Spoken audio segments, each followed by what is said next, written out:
Hi all. எக்கில் ஒரு டிஃப்ரெண்ட்டான ஒரு மசாலா பார்த்துடலாமா? எக் பட்டர் மசாலா எப்படி பண்ணலான்னு பார்க்கலாம். இதில் வந்து ஒரு 6 முட்டை வந்து வேக வச்சுருக்கேங்க. ஒரு கடாயில் கொஞ்சமாக பட்டர் சேர்த்துட்டு டிஸ்பிளேயில் தெரியக்கூடிய அத்தனை இன்க்ரீடியன்ட்ஸையும் நம்ம இதோடு சேர்த்து நல்லா வதக்கி எடுத்துக்கலாங்க. இதுக்கப்புறம் பார்த்திங்கன்னா நல்லா ஆறுனதுக்கப்புறம் ஒரு மிக்ஸி ஜாரில் நம்ம வந்துட்டு தண்ணி ஊற்றி பேஸ்ட் மாதிரி நம்ம அரைச்சி வச்சுக்கலாம். சில பேத்துக்கு பார்த்தீங்கன்னா பட்டரோட ஸ்மெல் பிடிக்காதுங்க. நீங்கள் இது கூட கொஞ்சம் ஆயிலும் சேர்த்துக்கலாம். பட் நான் இது வந்து முழுக்க முழுக்க பட்டரில் தாங்க பண்ணுறேன்.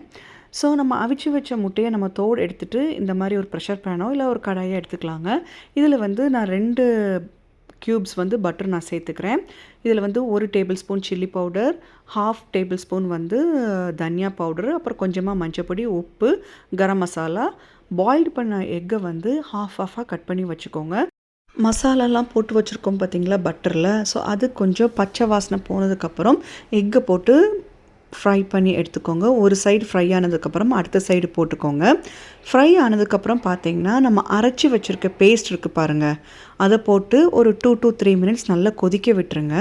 தேவையான அளவு உப்பு சேர்த்துட்டு கொஞ்சமாக ஃப்ரெஷ் க்ரீமும் ஆட் பண்ணிக்கோங்க. இதில் முக்கியமானது இன்னொன்று பார்த்திங்கன்னா கஸ்தூரி மேத்தி போட்டுக்கோங்க. என்கிட்ட இல்லை, அதனால் கொத்தமல்லி தழைகள் நான் சேர்த்துக்கிட்டேன். ஓகேங்களா? ஸ்டவ் ஆஃப் பண்ணுறதுக்கு முன்னாடி கொஞ்சமாக பட்டர் சேர்த்துக்கோங்க. இந்த எக் பட்டர் மசாலா வந்து பட்டர் நான், சப்பாத்தி, பூரி, ஒயிட் ரைஸ், அப்புறம் பிரியாணி, ஃப்ரைட் ரைஸ், தேங்காய் பால் சாதம் எல்லாத்துக்குமே அட்டகாசமாக இருக்குங்க.